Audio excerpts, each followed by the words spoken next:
Hey guys, yes, it's been a while. And of course, I woke up like this and I am just gonna make a bunch of videos. No, I'm probably just gonna make one. But I wanted to talk today about timing.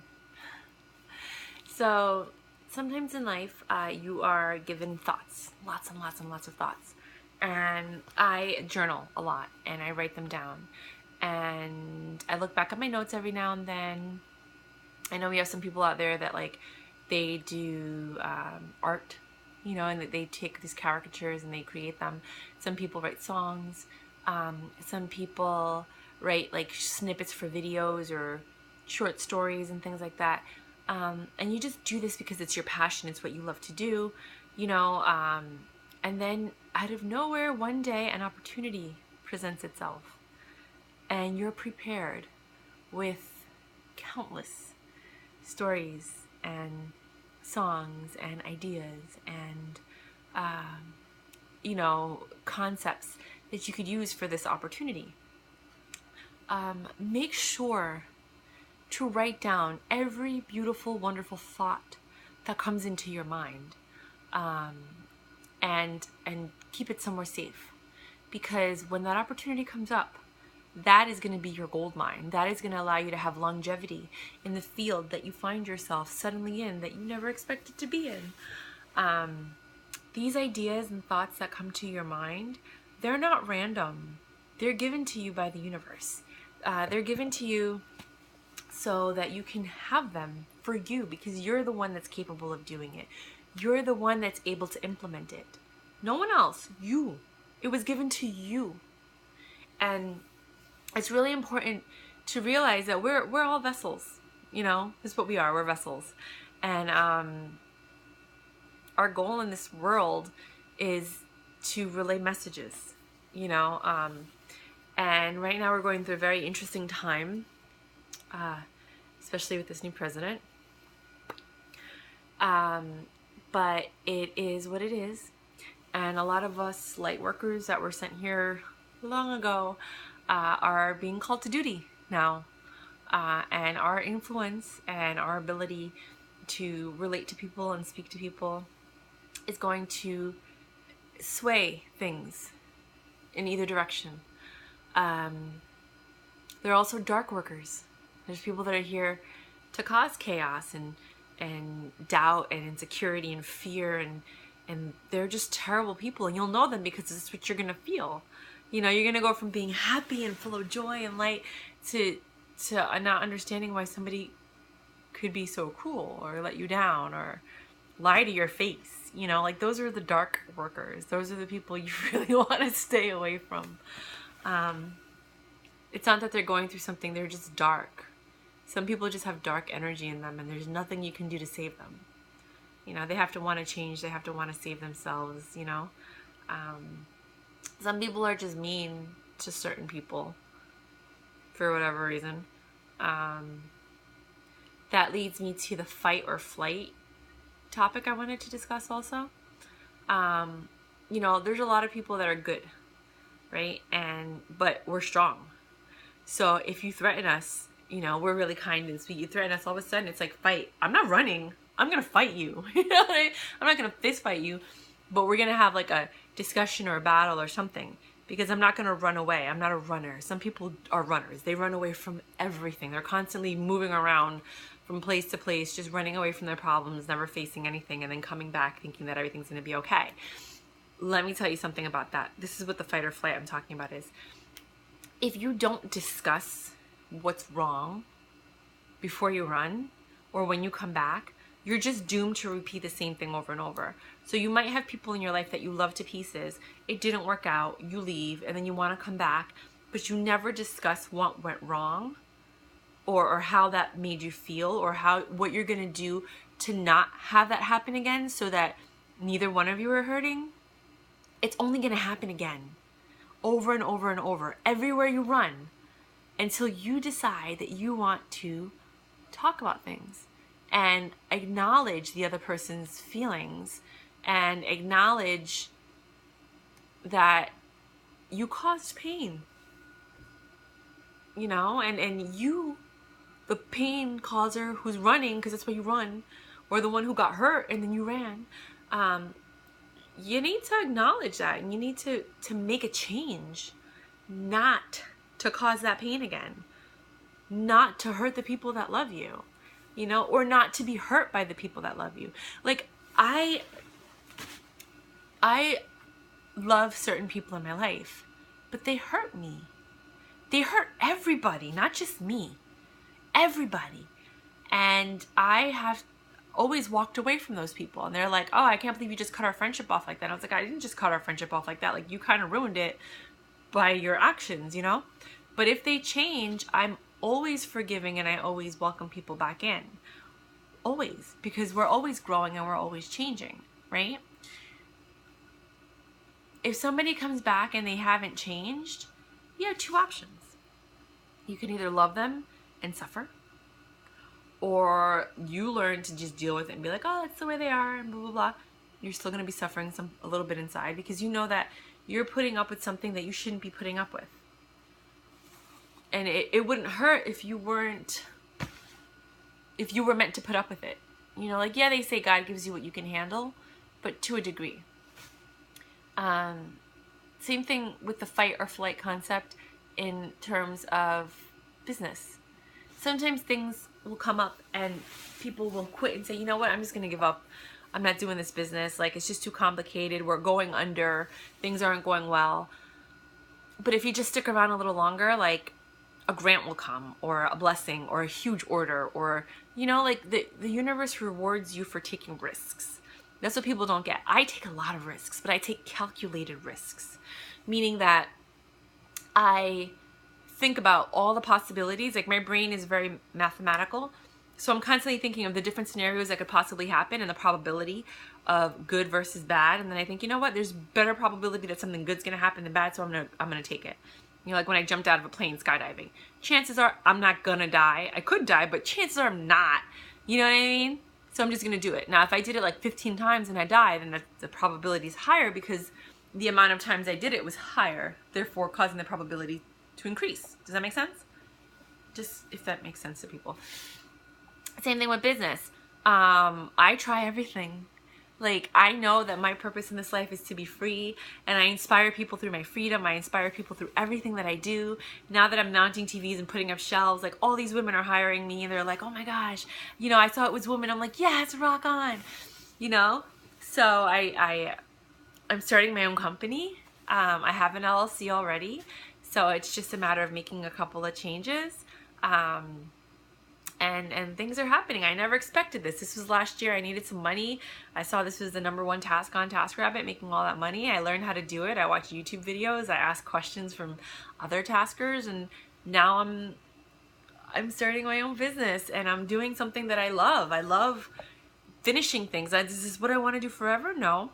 Eventually, I want to leverage my time and hire other people and train them to do what I do, and then have them run their own individual businesses, you know, like under what I'm doing, and then, you know, work off of that, and then start something else, because, as you know, my focus is like this big. like it's not like this, it's not like this, or like that, it's like this. So I can focus on something for a very short period of time, like 1 to 2 years, and then I'm bored. So I need to learn how to build a business and make it lucrative, have it keep running while I start the next one, because I don't want to stay there that long.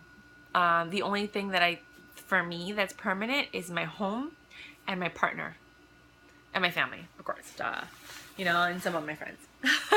Those are the things, and that's what I think is the most important. Those are the things that should be stable in your life.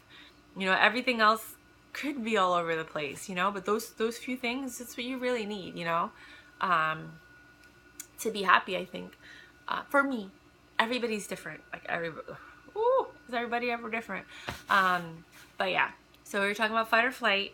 Another thing is, sometimes people that are nice like me, when it comes to like really fist fighting and like, I'm gonna get in your face and we're gonna do this, sometimes it's the nicest people that will really kick your ass and you would never know it.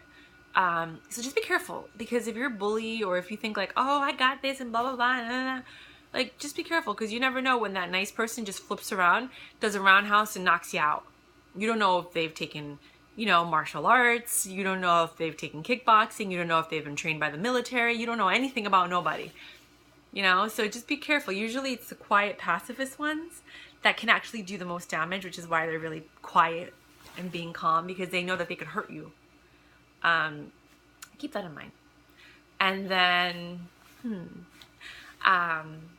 a lot of lessons have been coming across my path that I wanted to share with you guys, but now that I'm in front of the camera, they're gone.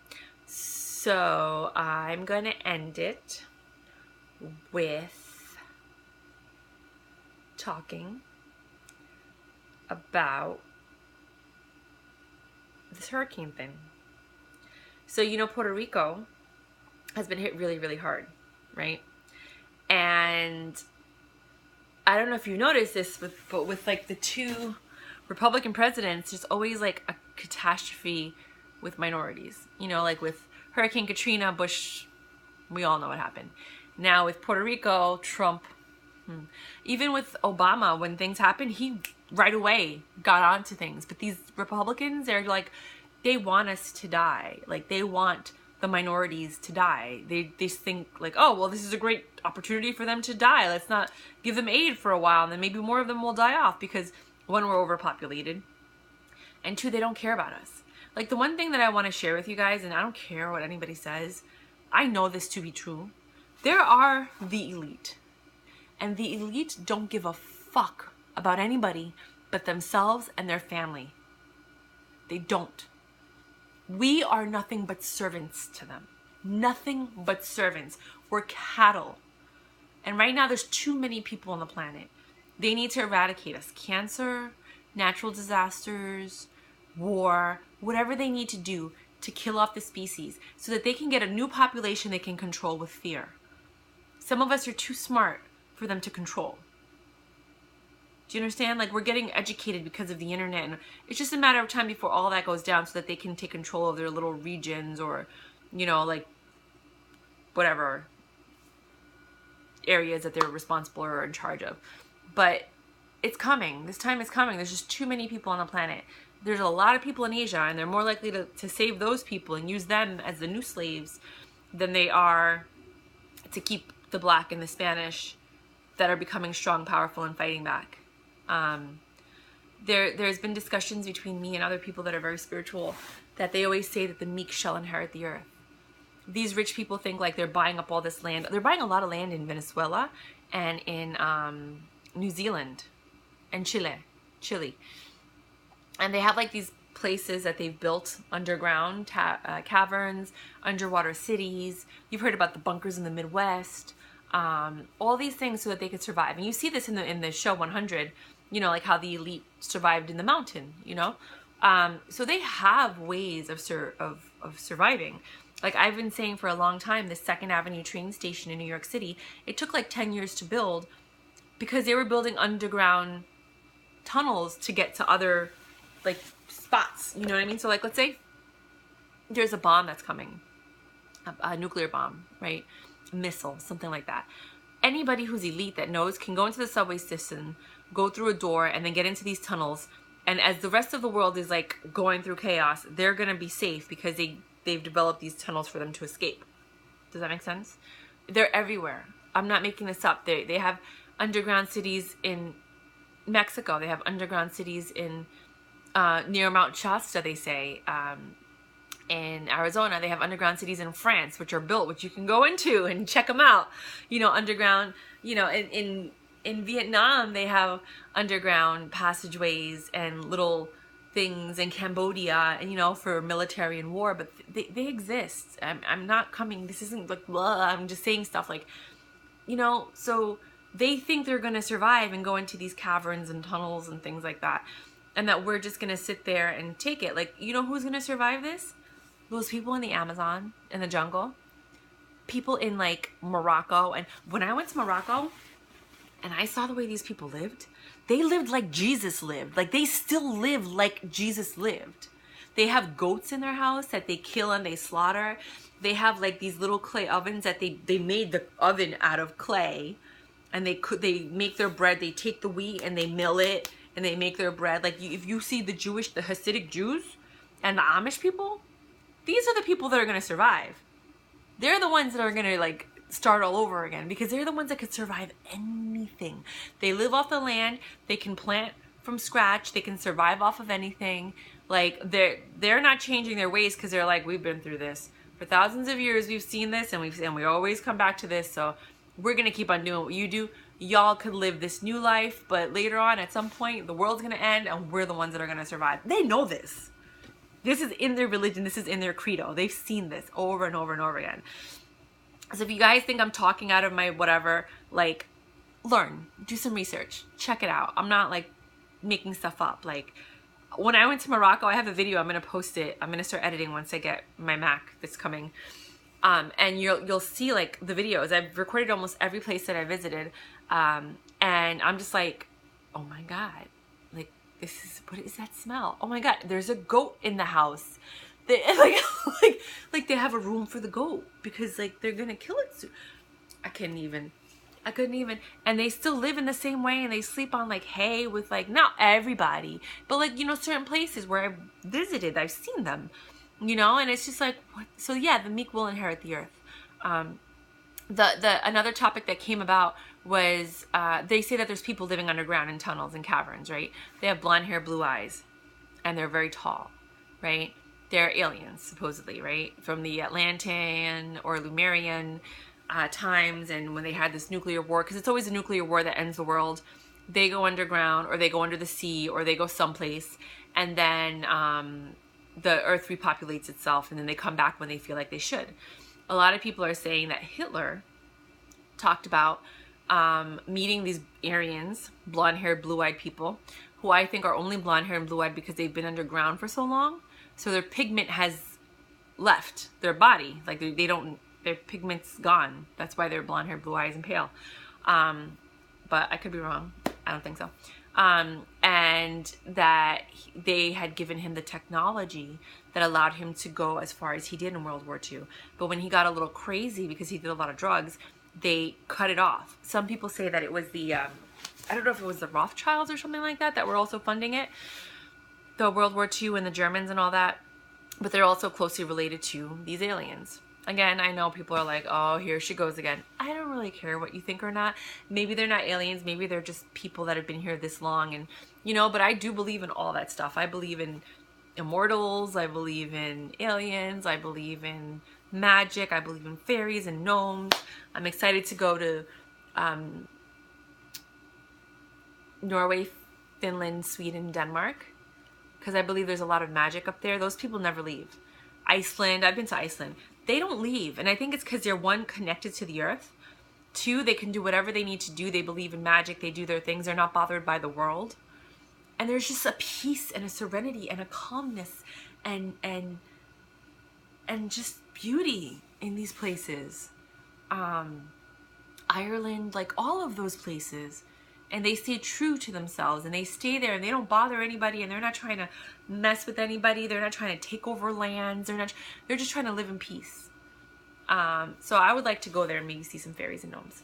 But you never know if they reveal themselves to you.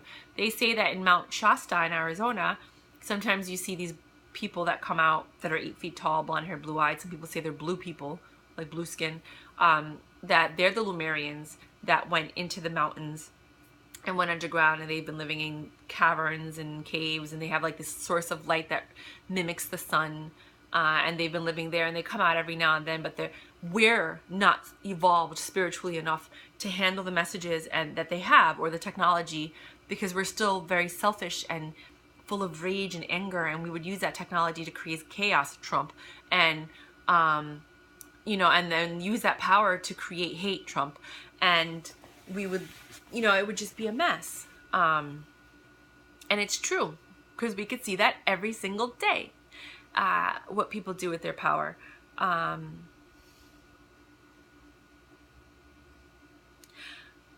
just don't understand why some people are so spiritually evolved and others are still like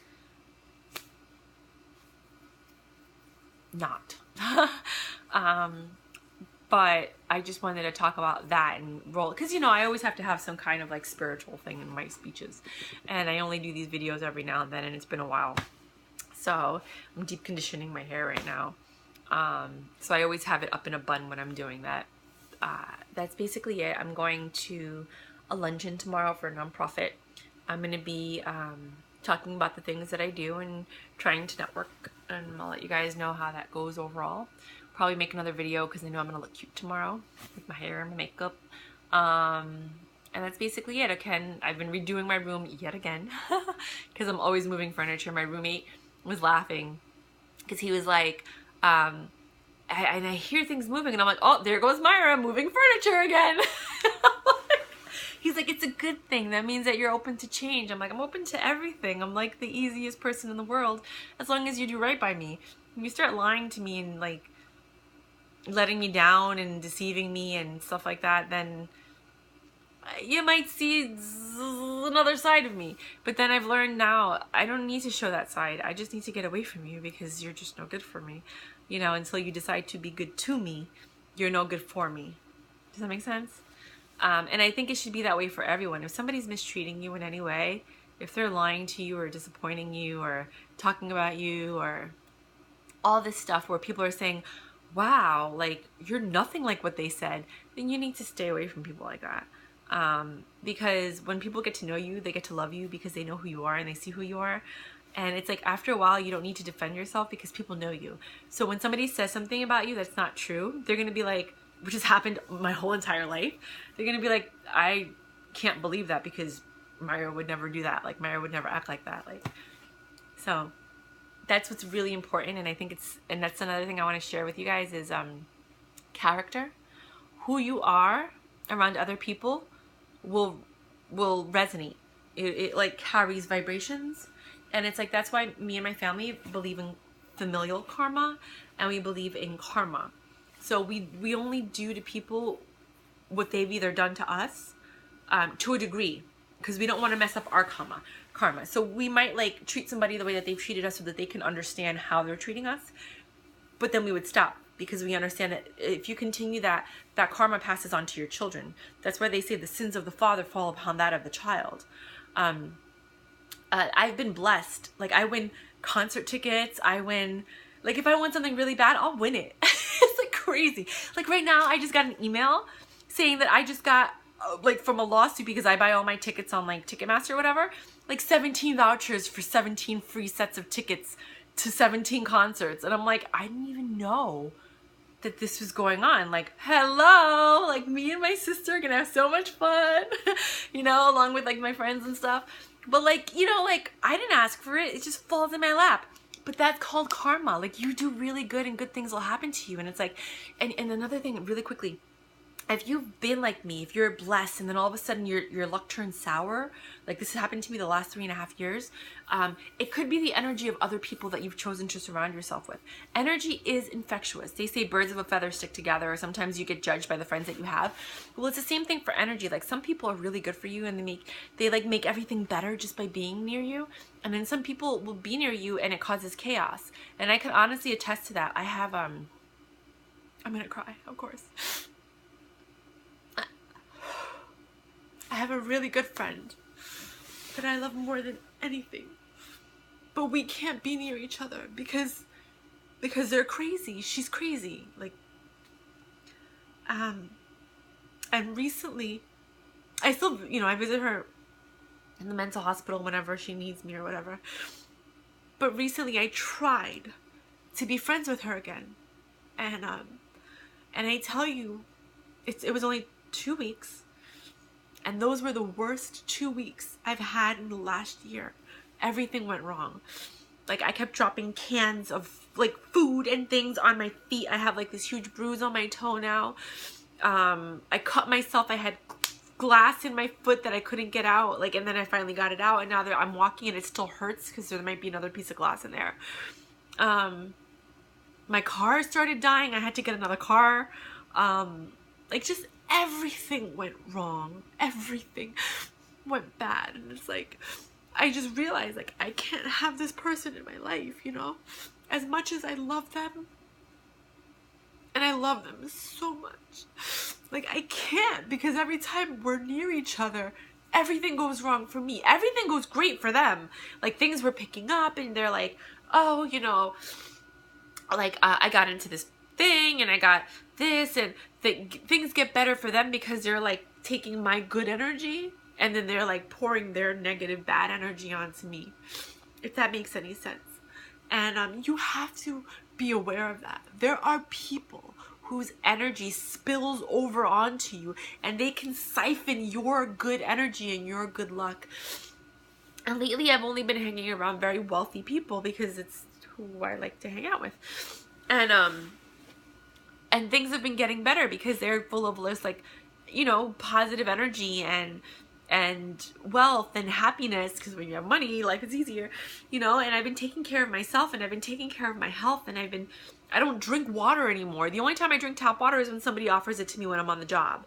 Otherwise, I'm only drinking bottled water. Like, I don't mind spending $50 to $100 a month on my health, on my vitamins, on my water, on my food. You know what I mean? Like, I make sure if I'm going to eat out, it's the best of the best. Don't get me wrong, every now and then I'll have a McDonald's or a Burger King or whatever because I'm starving and I just can't wait any longer and I just need to eat now. You know, like, I'm not hangry. It's just that sometimes I only eat once or twice a day because I'm just working all day. I'm trying to make as much money as I can to do what I need to do, you know, financially, get out of debt, my travels, the promise that I made my mom to buy her a house. You know, I'm at the age where I have to admit that I might not have kids. So I need to make enough money to be able to adopt them. You know, so these are things that I'm thinking about at this point in my life. So I'm back on track. I'm working, you know, the money's coming in. You know, things are happening, doors are opening, and you just have to be careful who you surround yourself with, because there are people who are really bad. And I didn't want to believe that because I've never encountered them up until 3 years ago, like, for real. Like, I've had like little things where I'm like, oh, that person's really like, whoa, and then I just stay away from them. But 3 years ago, I actually let these people into my home and my life, and they fucked it up. And I'm trying to tell you guys that there are people, they might be in your family, they might be your neighbor, they might be your childhood friend that you're like, you know, you went one way, they went another way, but you guys still get together every now and then. You see that in movies all the time. And it's a lesson to be taught. Like, sometimes you just gotta move on and you gotta move away from people because they're just no good for you, you know. And then sometimes people will change and come back and you'd be surprised, you know. Like, I've had that happen where some people have changed and come back into my life and become some of my best friends that I never thought I'd be friends with, you know, and hang out with and spend time with. But they changed. They chose to change. They chose to embrace a new life, or they came across people that were, sorry, hiccup, had soda, that, well, seltzer, that, Perrier, actually, mineral water, hey, that influenced them in a positive way. Like, when I was in Amway, I was the happiest. Like, I really need to go back to Amway. You're going to see a difference, like, when I make these videos of, like, when I'm in Amway and when I'm not. Oh my God, Amway is like the best thing that ever happened to me. And it's the New York Amway team, the Pappalardo team, the Vinny and Dana and the Dennis and Danielle team is the one that I'm on.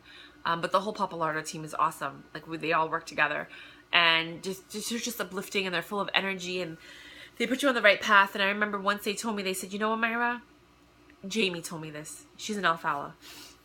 She said, it doesn't matter what you do, whether you do this business or not. I just want you to go diamond in whatever you do, which means I want you to be the best, and I want you to exceed, and I want you to succeed, and to make a lot of money and be happy, and do the best that you can do, and inspire people, and create that joy, and spread the love, and spread, you know, in entrepreneurial, do whatever it takes. We're gonna take over the world because we're good people, and we just want to share that goodness with other people. And, you know, like, every time you're around them, you're happy and you're laughing and life is good, and your car breaks down and you call one person and 5 people show up because you're a team, and they just sent a message out and everyone's like, oh no, Myra's car broke down. Meanwhile, before that, I'd call my mom and she'd be like, I don't know, Marita, call a tow truck. I'm like, did you really just tell me to call? You're my mother, you know. But I get it. But it's you know, like, that's what life is about. Like, don't be alone. Don't walk through this world alone. Find your tribe. There's people out there that would love to have you in their lives. There's people out there that are waiting to meet you. Get out there, talk to people, meet people. And if you have the people already, if you found your tribe and you're happy, appreciate them, respect them, love them, be grateful for them, and don't take them for granted, especially on their birthday and Christmas. Just saying. But yeah, love you guys. It's been 30 minutes. It's way too long. I'll catch you later. Bye.